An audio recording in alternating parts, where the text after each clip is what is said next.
من پریا هستم. خوش اومدید به اپیزود 1 از کانسل کورنر. من تصمیم گرفتم این چنل یوتیوب رو باز کنم تا تجربیات حقوقیم رو باهاتون به اشتراک بگذارم. توی این چنل از موضوعات مختلفی مثل اینکه چطور رزومه بنویسیم، چطور کاور لتر بنویسیم، چطور در اینترویوها شرکت بکنیم و خودمون رو به خوبی پرزنت بکنیم تا بتونیم جاب آفر بگیریم، همچنین راجع به مهاجرت تحصیلی و بار اگزم نیویورک و مسائل بسیار زیاد دیگه صحبت می‌کنیم. همچنین من قصد دارم از دوستانم دعوت بکنم تا بیان توی این چنل حقوقی بتونیم باهاشون صحبت بکنیم و ازش یاد بگیریم و از تجربیاتشون استفاده بکنیم.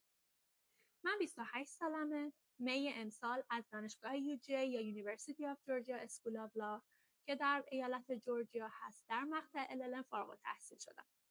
بعد از اون حدود 2 ماه و نیم فرصت داشتم تا برای آزمون وکالت نیویورک درس بخونم و خدا را شکر 1 ماه پیش خبر خوش رو گرفتم که در آزمون وکالت نیویورک قبول شدم و در حال حاضر منتظر هستم که قسم بخورم تا به صورت رسمی وکیل نیویورک بشم.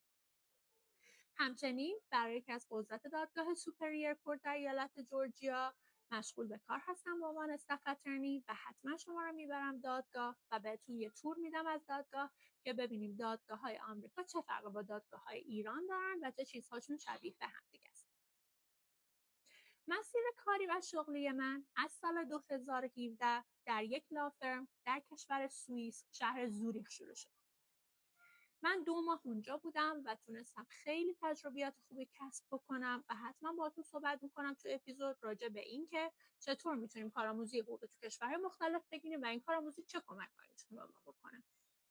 مسیر شغلی من با کار کردن در شرکت‌هایی مثل BAT پارس به عنوان کامپلاینس اکزیکیوتیو و همچنین لیگال کانسل و بعد از اون در نوو نوردیسک به عنوان لیگال اند کامپلاینس کانسل و بعد از اون در نسل قبل از اینکه بیام آمریکا به عنوان کامپلاینس منیجر ادامه پیدا کرد. همزمان با اینکه داشتم کار میکردم و درس میخوندم من در موتکورت‌های بسیار زیادی هم شرکت کردم. اولی موتکورتی که شرکت کردم ویسموت کامپتیشن در سال 2017 بود. بعد از اون در سال 2019 در جساب کامپتیشن شرکت کردم که تیم ما در ایران اول شد و ما اومدیم واشنگتن دی سی و در دور بین المللی شرکت کردیم. از نظر من شرکت کردن در موت کورت ها یکی از واجباتیه که تمام دانشجویان حقوقی باید در طول تحصیلشون حداقل یک بار اونو تجربه بکنن. و انقدر به نظر من این موضوع مهمه که دوست دارم یک اپیزود رو اختصاص بدم به این که اهمیت موت کورت ها چیه و چرا باید تو اونها شرکت بکنیم. و دلیل اینی هم که میخوام راجع بهش صحبت بکنم اینه که هنوز خیلی کامنت میشنوم از آدم‌های مختلف که شرکت کردن در موت کورت ها اتلاف وقت است. این در حالی که من واقعا خیلی از پیشرفت‌های شغلی و موفقیت‌های تحصیلی که داشتم رو مدیون شرکت کردن در این موت کورت ها میدونم. توی این چنل حقوقی من دوست دارم از شما الهام بگیرم و شما به من بگین که راجع به چه موضوعاتی صحبت بکنم. برای همین اگه برای من کامنت بذارین من خیلی ممنونتون میشم که بتونم بیام و راجع به موضوعاتی که برای شما مفید خواهد بود صحبت بکنم.